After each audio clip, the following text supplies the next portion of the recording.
Hi, Joseph. Sophia Soda with the Nerds of Color. First of all, I just have to say how much I loved the movie and loved your character. So thank you so much for your time today. Oh, thank you. Glad to talk to you. So the first thing I want to ask is I know you were a fan, obviously, of Beverly Hills Cop, the franchise, and Eddie Murphy. I mean, who isn't?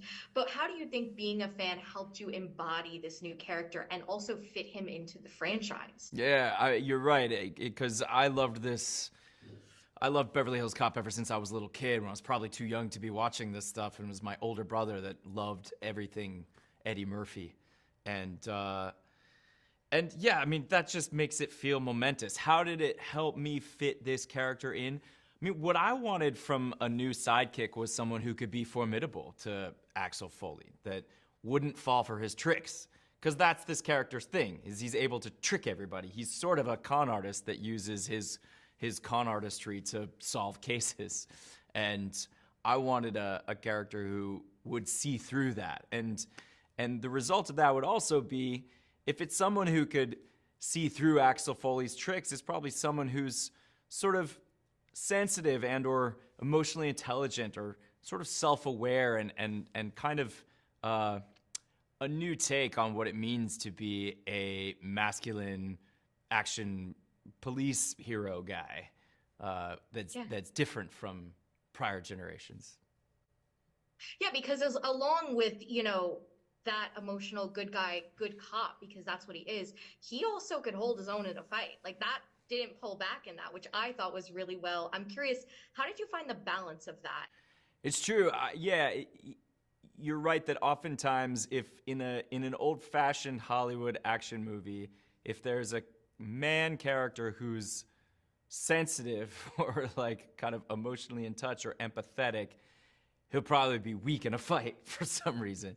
And I thought it would be cool for there to be a character who's like, yeah, no, can hold his own in a fight, but also is an empathetic, emotionally intelligent person.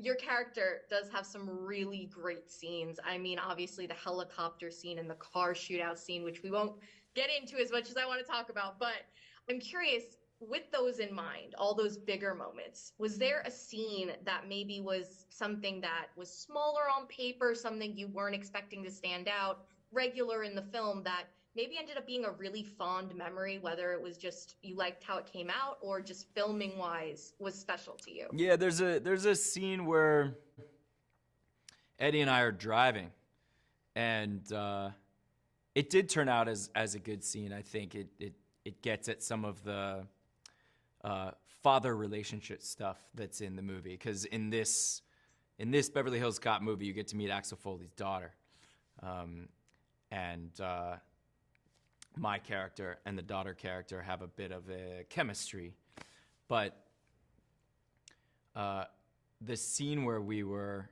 driving, talking about dad stuff, driving scenes are unique because you're stuck in a car. So in between takes or even in between setups, you're just still sitting right next to a person. And we shot that scene pretty early on in production, and it's a chance where you're spending a lot of time sitting next to somebody, so you're gonna get to know each other. And I remember that was the first time that Eddie and I just started talking about music. It was we were talking about all the different versions of this one song, of "Let the Good Times Roll," and there's lots of different versions of it.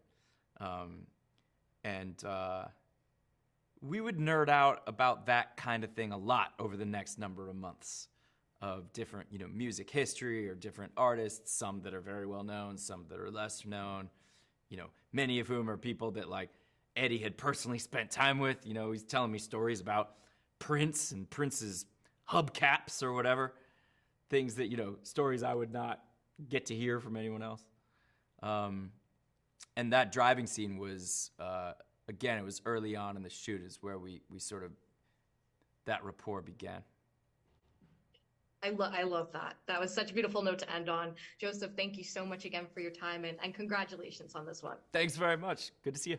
Pleasure.